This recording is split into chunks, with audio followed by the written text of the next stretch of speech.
नमस्कार दोस्तों, BR07 news में आप सभी का बहुत बहुत स्वागत है।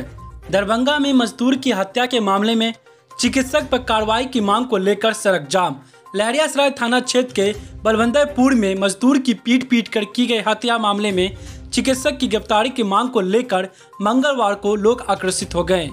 लोगों ने नगर थाना क्षेत्र के मिर्जापुर चौक को चारों ओर से बांस बल्ला लगाकर दरभंगा लहरियासराय रास्ते में जाम कर दिया, जिससे लहरियासराय दरभंगा टावर और दरभंगा स्टेशन के रास्ते में 4 घंटों तक वाहनों की लंबी लाइन लगी रही।